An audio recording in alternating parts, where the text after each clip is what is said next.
नमस्कार. थोडं काही सांगायचं आहे. लेख 23वा. ऊस डोंगा परी रस नव्हे डोंगा, काय भुललासी वरलिया रंगा. संत वचने ही वैश्विक सत्य असतात. या उक्तीप्रमाणे आजच्या कलियुगाकडे आपण पाहिलं पाहिजे. मग आपणास कळेल की जगात जसं दिसतं तसं नसतं.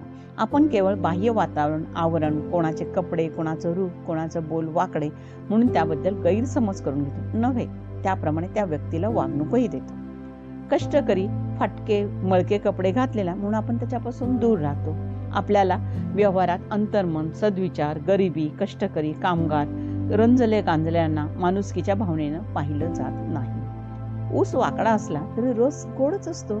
त्याप्रमाणे आपला शेतकरी एखादा खूप शिकलेला नसेल, पण तो मोह, लोभ, मत्सर, माया, काम, क्रोध यापासून तो दूर असतो.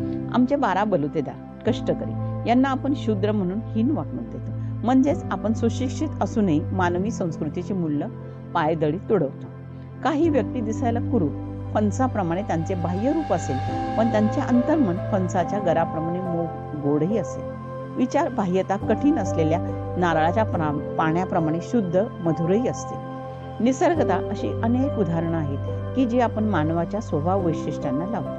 आजच्या युगात आपण भारी कपडे, कोट, सोन्याचे अंगावरती किलो किलो दागिने, भारी चारचाकी वाहनं पाहतो आणि भारावून जातो. श्रीमंती आपल्याला भुरळ पाडते, परंतु हे बाह्य रूपाला भुलणं किती चुकीचं असतं हे आपण समाजातील अनेक आर्थिक, सामाजिक, सांस्कृतिक घोटाळ्यांवर पाहत आहोत, अनुभवत असतो. आज गरज आहे, जे का रंजने गांजेल त्यासी म्हणे जो आपुले, तोची साधू ओळखावा देव तेथेची जाणावा.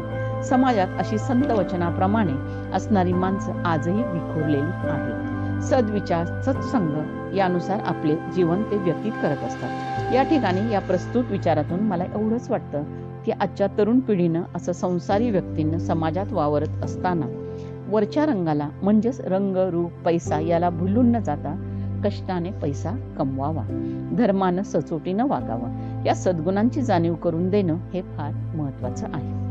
आपण बाह्य वातावरणाचे बळी ठरत आहोत.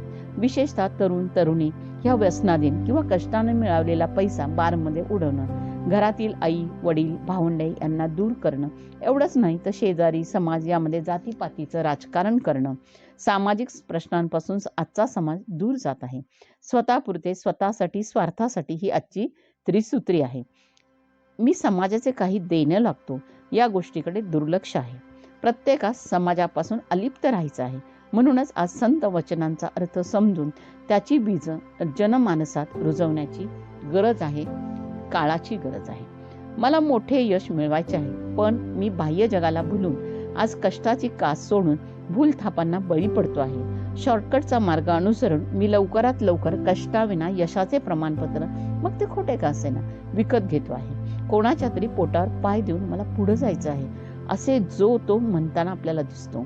या स्थितीत आजच्या समाजात जे चांगलं आहे त्याचे उदात्तीकरण व्हावे असे मनापासून वाटते. समाजातील रूढी, परंपरा, अंधश्रद्धा यांना बळी न पडता त्याचा अर्थ समजून घ्यायला हवा. आपण आजही केवळ देवावर हवाला ठेवतो. कर्मकांड, पूजा अर्चा याला महत्त्व देत आहोत. जग विज्ञानाकडे जात असताना आजच्या समाजात दारिद्र्य पसरत चाललेले आहे. आर्थिक विषमता, समाजातील दरी यामुळे अनेक तरुण तरुणी बाह्य जगाला भुलून स्वतःला केवळ स्वार्थी अवस्थेकडे घेऊन जात आहेत. मानवी जीवनात आधुनिक जगात नीती, अनीती यामधील दरी संपत चालली आहे. काय नीती, कोणती अनीती याची व्याख्याच आता मनोरंजनाची साधनं, सिनेमा, नाटक, कथा, कादंबरी यांनी बदलून टाकलेली आहे. सिनेमामधली अतिरंजित गोष्टींना आजचा समाज भुलला आहे. मूळ मनोरंजनाची निखळ साधने आता ती राहिलीच नाहीत. त्यातील सर्व दिखाव्यांना समाज बळी पडतो आहे. कपडे, बंगला, गाडी, डान्स यांचा आवाज विसोस या सर्व गोष्टी घराघरात पोचल्या. आता समाजात दिसतं ते हिमनगाचं वरचं टोक फक्त. आज डोळसपणे समाजातील अधोगतीला नेणाऱ्या गोष्टींचा पर्दाफाश केला पाहिजे. हे काम समाजसुधारक साहित्यकारांचे आहे. समाजाला मूळ स्वरूपाकडून घेऊन जाणं यासाठी सत्ता, संपत्ती यांचा मोह किती क्षणिक असतो, बाह्य रंगांना भुलणं कसं मानवाच्या अधोगतीला कारणीभूत होतं हे आज समजून घेणं आवश्यक आहे. भारत देश हा विपुल संत साहित्याने समृद्ध आहे. संत ज्ञानेश्वर, अलीकडच्या काळातील संत रामदास, संत जगद्गुरु तुकाराम महाराज सर्वच राज्यातून ज्या त्या भाषेतील ग्रंथ मराठी, हिंदी, संस्कृत, तामिळ, कन्नड, बंगाली, मुस्लिम सर्वच धर्मांचा संस्कृतीचा पाया हा या ग्रंथांनी, अगदी रामायण महाभारत या कथांनी, महाकाव्यांनी भारताला एक नैतिक अधिष्ठान दिले आहे. याचा विसर आम्हाला हळूहळू या विज्ञान युगात पडता कामा नये. आजचे युग विज्ञानाचे आहे, तरीही मानवी मूल्याचा पाया हाच माणुसकीचा आधार आहे. अन्यथा बाह्य रंगाच्या, बाह्य वातावरणाच्या परिणामाने समाज पोखरून जाईल. समाजाला खऱ्या अर्थानं सावध होण्याची गरज आहे. कोणीतरी आपल्याला दिशादर्शक होऊन वाट दाखवण्याची गरज आहे. मला असे वाटते की ही वाट आपल्याला देशाच्या समृद्ध ग्रंथसंपदेतून निश्चितच दाखवलेली आहे. आजच्या या संत प्रवृत्तीचे वारकरी भक्त हे भागवत सप्ताह साजरे करतात. विठोबाचे वारकरी मानवी मूल्याची, माणुसकीची जपणूक करतात दिसतात.